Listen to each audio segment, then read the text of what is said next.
Ladies, can I take you to the video of epic proportions? No, but COD Gameplay can, and he will. And I will too. So will you? I hope so. I know so. Dualcom? Okay. What's up guys, COD Gameplay here, and as you heard by the intro, I am with one of my friends, Delta Canuckian. Why don't you introduce yourself? Hey guys, my name is Delta Canuckian. I make videos and post them on YouTube, and I don't just play Call of Duty, I play a lot of stuff. But this is some Call of Duty since we are on COD Gameplay's channel, and I know you guys are going to freak out otherwise. Okay, that intro was awesome. That was actually the first time I heard that intro. He's like, okay, I got this, I'm going to do an epic intro, and I'm like, okay, and what does he do? Starts off with an Old Spice epic intro of epic proportions. Yeah, that was awesome. That's going up there. I've got a few of these. I've done one to Dualcom with one of my friends where he had no idea it was coming. He didn't even know that he had completely no idea. He thought I was just going to start off normally, and I came out with that, and it was actually hilarious. Okay, so the first topic we have is about Modern Warfare 3. You want to start us off on that? Yeah. This is going to be interesting because, as I guess reports/rumors have it, there's going to be 3 development teams working on the game. Infinity Ward and Sledgehammer Games are handling the single-player campaign, which interests me for 2 reasons. Because with 2 teams working on it, A, you could get a longer campaign, and B, the head guys at Sledgehammer Games worked at Visceral Games and created the first Dead Space, which is one of my favorite all-time games. So that interests me. However, what worries me is Raven Software is handling the multiplayer. And if anyone played, I know a lot of people like Singularity, and I think some people like Wolfenstein, but to be honest, their netcode, the way the multiplayer was set up was awful, and I know I'm not the only one that thinks that either. My experience with both those games was getting into a match right away, rubber band lagging around for 10 seconds, getting disconnected, and then never being able to connect to a match again. I'd plug my controller in so it didn't die, the battery, and I'd just hit matchmaking, and I'd sit there for half an hour and watch. Wow. Yeah, see, I've never actually played Wolfenstein. I'm just more of a Call of Duty player. I play some other games, but Call of Duty servers are actually pretty good. Starting out, usually on like Black Ops, it was pretty bad, like the first maybe 2 weeks, but it got better, and I would hate it to see it being like the first 2 weeks of Black Ops for like the whole time. No, dude. If you thought the first 2 weeks of Black Ops were bad, you're going to be praying for that. Oh, jeez. With Raven. Unless they somehow step up their game after a year and blow my frickin' mind, it's just going to be a mess. It's going to be a failure. Yeah. We're going to have to hope that they actually have the smarts to put in okay servers that will hold it. And also, they're not just doing the servers, they're doing everything. Yeah, all multiplayer, right? Although they do have the engine. They do have the Call of Duty engine, which is given to them by Activision. They have the engine instead of running on Unreal. And don't get me wrong, Unreal Engine 3 is a really good engine, but the thing is, you see a lot of the first-person shooters that come out using that engine, and unless they're actually being done by Epic Games themselves, they're just a lower tier, a lower quality in graphics, gameplay, etc. It's just all the same. Whereas Epic Games, they're the only ones that can really utilize it to its fullest extent. Yeah. So, do you have any other things you want to talk about on multiplayer? Yeah, I guess I just hope, if this rumor is in fact true, and it's been around for a while that the ACR is going to be back, just make it like the ACR on Homefront. It's got fairly high damage compared to some of the other assault rifles, like it's the more higher powered, but it less accurate, good amount of recoil, and it's just a balanced gun. And that's for the first week after I had Homefront, I'd be going around just kind of joking about that, saying, "Oh my God, the ACR has recoil! Oh my God!" And it was funny, obviously, but seriously, it has recoil. So that's one thing. They're gonna have to make it balance between guns, but then again, balance between guns does not make a perfect, amazing game because of Black Ops is a perfect example of that. Yeah, but I think it's a damn near perfectly balanced game, and Ghost is a little iffy, but think about this Go play. Hell, I might even say the cloak, the Marksman's Cloak in Killzone is worse, and God, the cloak in Crisis is. Don't even get me started on that. Please don't.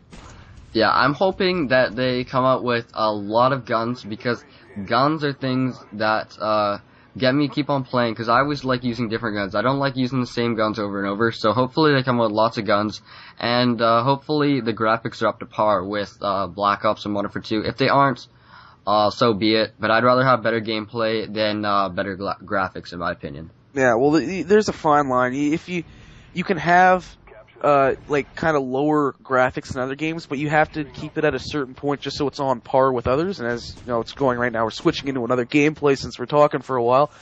You know, it's just a thing where you have to have that balance. And like you were saying with Black Ops, we got, you know, it's almost a perfectly balanced game, and I'm repeating myself, but you have to have some of that fun factor. Like, I rag on Modern Warfare 2 all the time, but I go back in, and I've been playing it just in full parties in Search and Destroy. And you have so much fun just screwing around, right? And I think the big thing they have to do is go back to how statistics were taken in COD 4 and World at War. You could only see people's statistics if A, they were on your friends list, and B, they were online, at least on the PS3. And what that happens is you don't have people thinking, oh, everyone can see my kill-death ratio, everyone can see my win-loss. Well, win-loss, nothing wrong with that. But my kill-death ratio, I have to sit and kill whore so it looks awesome. So when people look at me, like in the lobby, they'll be scared of me because I'm so good, right?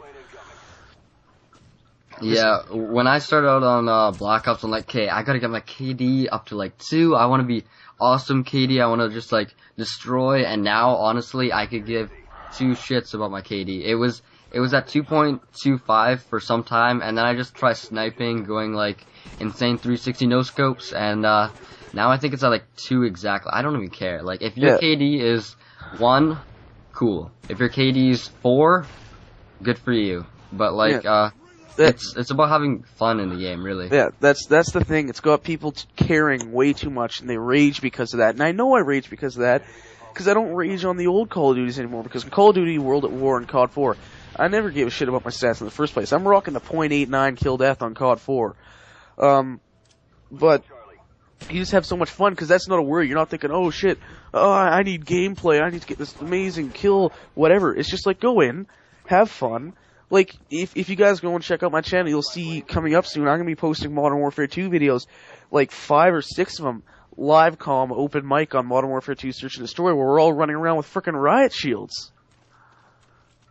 Yeah, riot shields are absolutely amazing. But I think we've talked probably enough about multiplayer. What do you... Yeah. You're like the single player master. You're like the developer know-how. Yeah. You know everything. So, what about the single player? I haven't heard a ton about it, but you know a bit. The only thing I've really heard so far is that Modern Warfare 3 is actually going to be a prequel, and it's going to be following Ghost's storyline, which is kind of a positive and a negative. It's a positive because Ghost is a fan favorite. Everyone wants to see what's up with him. But it's kind of a negative because that cliffhanger ending at the end of Modern Warfare 2 and now not getting it, it's just kind of a big, like, fuck you, right? Yeah, I really never played the campaign of Modern Warfare 2 or Black Ops because I'm just like a multiplayer person, but I'm thinking maybe to go back to it just to see how it is, and then if Modern Warfare 3 is a good campaign as well, it'll kind of give me a know-how of what it's looking coming into the actual scene of Modern Warfare 3, instead of going into the campaign of Modern Warfare 3 and not knowing anything about it, you know what I mean? Yeah, well, if it is indeed a prequel starring Ghost, you just kind of need to know Ghost. Ghost doesn't even have much of a backstory, you just know he's kind of a badass.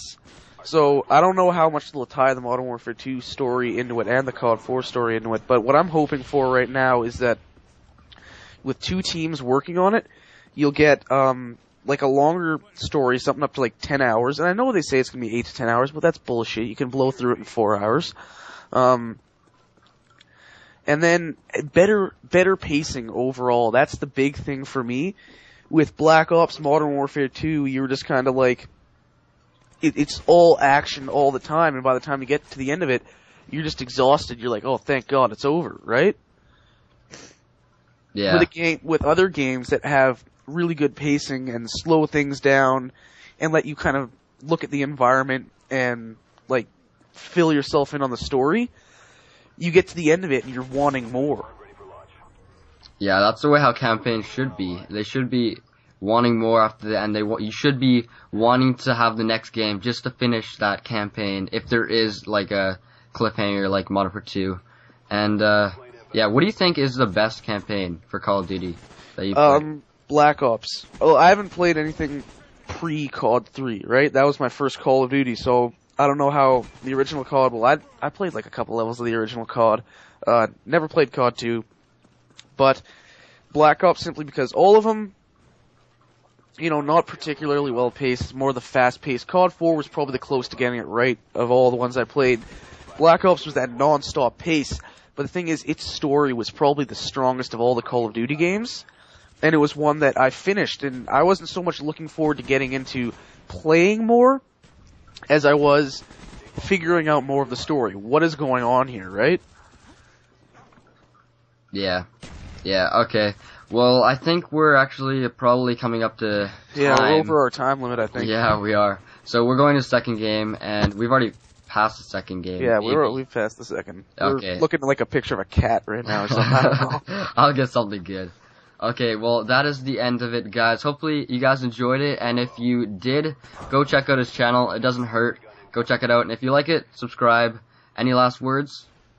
Yeah, if you're gonna head to my channel, you can expect Call of Duty. My big thing for Call of Duty is the mystery box, where you give me a class. I try to play free-for-all or whatever game mode you choose with it, and I'll record live commentary, and I tend to fail at that. So that's usually a lot of fun, unless I'm really raging. Sometimes that happens. But other than that, I'll be posting, I don't know, Killzone, Homefront, really whatever I'm feeling like playing, right? Yeah. Whatever's entertaining. If you're looking for a variety of games, a variety of gameplay, and a variety of commentary, go check out his channel. So, yep. See you guys. See you guys. See ya. Woohoo. Yeah. That intro will make it alone.